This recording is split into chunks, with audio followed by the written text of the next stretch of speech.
live-in personal assistant to Friends star Matthew Perry, has been sentenced to 41 months in prison, capping a multi-year legal saga surrounding the actor's death. Kenneth Iwamasa, 60, who injected Perry with ketamine, worked with 2 doctors to provide the actor with more than $50,000, $38,000, of the drug in the weeks before his death, prosecutors said. Iwamasa had no medical training. 16 students have been killed in a fire at a boarding school in Gilgil, about 120 kilometres, 77 miles west of the Kenyan capital, Nairobi. A policeman told journalists at the scene the fire at the Utumishi Girls' School started in the early hours of Thursday morning when the students were asleep, according to the Kenya Red Cross and police. Vaibhav Suryavanshi has been termed a generational talent after the Rajasthan Royals teenager smashed 97 off 29 balls to power his side to victory in their Indian Premier League eliminator against Sunrisers Hyderabad. The 15-year-old also broke Chris Gale's record for most sixes in an IPL season on Wednesday, and taking his tally to 65 in the match and surpassing the former West Indies captains in 59 set in 2012. Luxury smartphone brand Vertu on Thursday unveiled a foldable phone powered by an AI agent that connects with enterprise software and coordinates workflows. The company is targeting executives who manage business operations and communications on the move. Called the Alpha Fold, the foldable smartphone starts at $6,880 for the Kolfskin version. Higher-end models feature bespoke finishes including alligator leather, 18K gold and nat-child accents, along with customized detailing. This continues Vertu's long-standing strategy of positioning its phones as luxury status symbols aimed at affluent buyers. The company told TechCrunch that its highest-end standard model is currently priced at $46,800, with further customization options available. 200 personnel of the Federal Constabulary's Special Diplomatic Protection Unit will receive training in Saudi Arabia. The Interior Ministry said on Thursday the decision was taken during a meeting between Interior Minister Mohsin Naqvi and his Saudi counterpart Abdulaziz bin Saud Al Saud in Mina, Saudi Arabia. The latest outbreak of a rare strain of the Ebola virus in the Democratic Republic of the Congo, DRC, and Uganda has prompted several governments to take action in a bid to stop the spread of the disease. The World Health Organization has recorded 10 confirmed deaths and 220 suspected deaths from the lethal Bundibugyo BVD strain of Ebola in DRC since mid-May. A further 900 suspected cases have been recorded since Kinshasa declared the outbreak on May 15. In Uganda, 5 cases and 1 death have been confirmed. 200 personnel of the Federal Constabulary's Special Diplomatic Protection Unit will receive training in Saudi Arabia, the Interior Ministry said on Thursday. The decision was taken during a meeting between Interior Minister Mohsin Naqvi and his Saudi counterpart Abdulaziz bin Saud Al Saud in Mina, Saudi Arabia. The Australian government is suing US manufacturing giant 3M for $2 billion in damages. US $14.11 billion over its alleged use of toxic forever chemicals in firefighting foam that contaminated dozens of defence bases across the country. It is the largest legal claim ever brought by the government. Attorney General Michelle Rowland said the seeks suitable costs in dealing with the chemicals known as PFAS at 28 locations. A woman with links to the Islamic State group who returned to Australia from Syria last year has been charged with being a member of a terrorist organisation and entering a declared conflict zone. Police have said the 34-year-old arrived in Australia in September along with another woman, police said, and was to appear in a Melbourne court on Thursday. A Chinese lawyer who fatally poisoned the billionaire gaming tycoon who helped produce the Netflix sci-fi hit 3 Body Problem has been executed. According to Chinese state media, Xu Yao killed his boss Lin Chi in 2020 by gifting him what he said were probiotic pills, but in fact contained lethal toxins which he bought off the dark web and mixed in his own lab.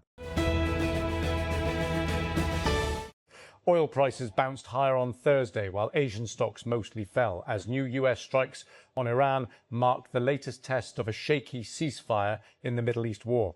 The price jumps erased much of Wednesday's declines on the hopes of an imminent deal to end the conflict that has all but halted shipping through the crucial Strait of Hormuz for months.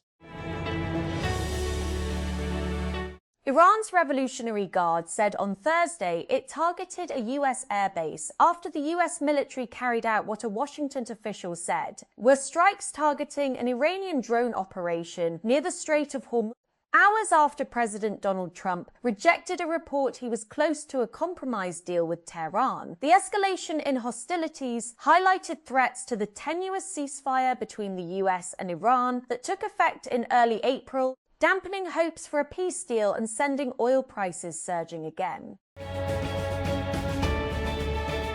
Prime Minister Shehbaz Sharif said on Thursday that Takbir stands as a defining moment in Pakistan's history when the nation demonstrated unwavering resolve, unity and courage by emerging as a nuclear power and restoring the strategic balance in South Asia.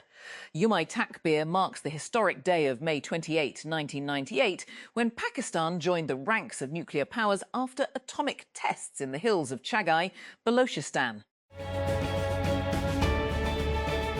An overloaded minivan collided with a truck in central China on Thursday, killing 13 people and injuring 3. Traffic police said the van, which had a maximum capacity of 9 passengers but was carrying 16, hit the rear of the truck while on an expressway in Henan province at 2:40 am, 1840 GMT, the Traffic Management Bureau of China's Ministry of Public Security said on social media.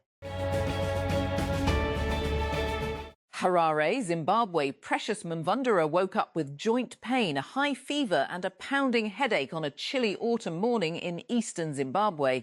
The 37-year-old initially thought it was just the flu, but when the headache persisted for 3 days, she became worried. A Google software engineer has been charged with fraud by US authorities after allegedly using insider information to win more than 1-2 meters in bets on the prediction market platform Polymarket. Michele Spagnuolo, an Italian citizen residing in Switzerland, is accused of using confidential information lists. There's results of Google's annual most searched list, according to a criminal complaint unsealed on Wednesday. The Abraham Accords were presented as a historic peace initiative in the Middle East.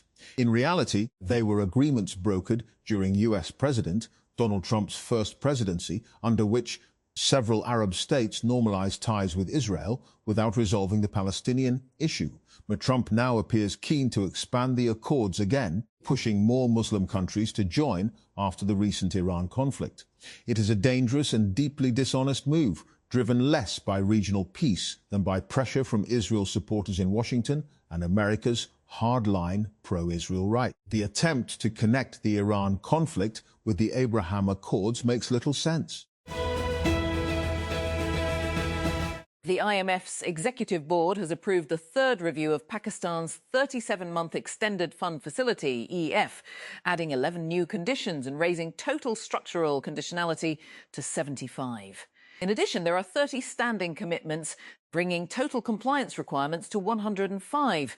These span fiscal, governance, monetary, financial, energy, state-owned enterprises, trade, investment, deregulation, social protection, and anti-corruption measures, many extending well beyond the IMF's core mandate and institutional competence. The sheer breadth of this conditionality now touches almost every sphere of economic activity and governance, steadily eroding Pakistan's policy autonomy and economic sovereignty. Parliament is required to approve the FY27 budget in line with the IMF's stringent and intrusive policy advice and targets, effectively reducing the legislature to a rubber stamp.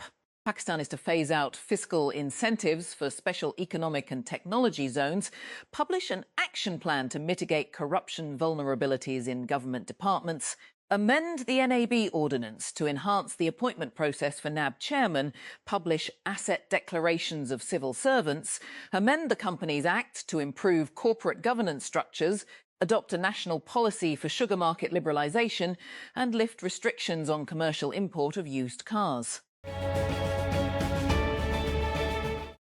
stations are seen as a state's physical and operational manifestation, where victims must feel the state's protective presence. They must function as shock therapy centers, a frontline service and protectors of human liberties.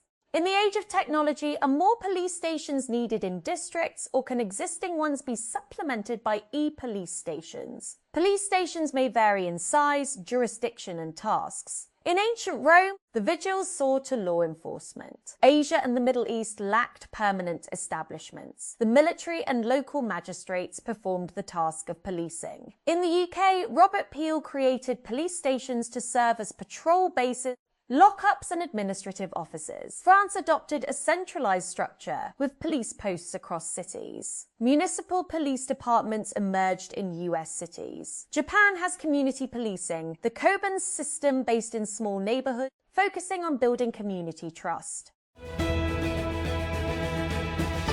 The US military has carried out new strikes on Iran, targeting a military site in Bandar Abbas, a strategic port city. US Central Command CENTCOM confirmed its forces also shot down 4 Iranian one-way attack drones that posed a threat around the Strait of Hormuz. 8 staff members of a backpacker hostel in Laos have been detained by local authorities as they investigate the deaths of 6 foreign tourists from suspected methanol poisoning. According to state-affiliated media in the Southeast Asian country, the deaths of 2 Australian teenagers, a British woman, an American man and 2 Danish women, and reports of others taken ill, prompted warnings last week from several Western nations about the potentially fatal consequences of drinking tainted alcohol in Laos. An Australian teenager has become the 6th foreign tourist to die in a suspected mass methanol poisoning in Laos, as a growing list of countries warned of the potentially fatal consequences of drinking tainted alcohol in the Southeast Asian country. A British woman, another Australian teenager, an American and 2 Danes have also died in recent days, following a spate of suspected poisonings in the popular backpacker destination of Vang Vieng, according to authorities. The United States government has returned UN human rights expert Francesca Albanese to a list of sanctioned individuals after a judge had granted a temporary injunction against the designation. On Wednesday, an update appeared on the US Treasury Department's Office of Foreign Assets Control, OFA, website, indicating that Albanese had been added to the agency's list of specially designated nationals, SDN, without offering further details. How many PS are in Google? According to Google, there are 2. There is also exactly 1 R in the word poop. Google's AI overview says, as well as 2 Ds in the word journalism, yet spelled it JOURNADISM. Google did at least identify that there is 1 P in the last name of the US president, but spelled it as TRPUM. The US Justice Department charged Google software engineer Michele Spagnuolo with insider trading, alleging the employee made $1.2 million trading on Polymarket based on confidential business information. Spagnuolo, who used the name Alpha Raccoon on Polymarket, has worked at Google for over 12 years, according to information on LinkedIn. Former US First Lady Jill Biden says she thought her husband, President Joe Biden, was having a stroke during his infamously faltering presidential debate in 2024. I was frightened because I had never ever seen Joe like that before or since. Never, Jill Biden told CBS News, the BBC's US partner. Former US First Lady Jill Biden has weighed in on her husband's disastrous performance at the first 2024 presidential debate, a moment that ultimately marked the beginning of the end for his re-election campaign. In an interview preview published online on Wednesday, the television program CBS Sunday Morning pressed the former First Lady for her response to that moment. A plane carrying 300 Ghanaian nationals evacuated from South Africa due to anti-immigration protests has landed in Accra. The group, which included women and children, arrived at the airport in Ghana's capital on Wednesday. Authorities described their evacuation as a voluntary repatriation process for Ghanaian citizens who no longer feel safe in South Africa amid rising xenophobia that has left migrants facing harassment, job losses and violence. The former personal assistant to actor Matthew Perry has been sentenced to 41 months in prison in connection with the television star's death from a fatal dose of the hallucinogenic drug ketamine. On Wednesday, Judge Sherilyn Garnett issued the sentence against Kenneth Iwamasa in a Los Angeles courtroom. The United States stock market has been hovering near record highs, and oil prices have plunged amid new hope that a ceasefire deal between the US and Iran is close. The rally came on Wednesday as negotiations continued between Washington and Tehran, with markets betting that a deal would reopen the vital Strait of Hormuz, easing oil and gas supply concerns and soothing the global economy, afflicting the deep uncertainty if flake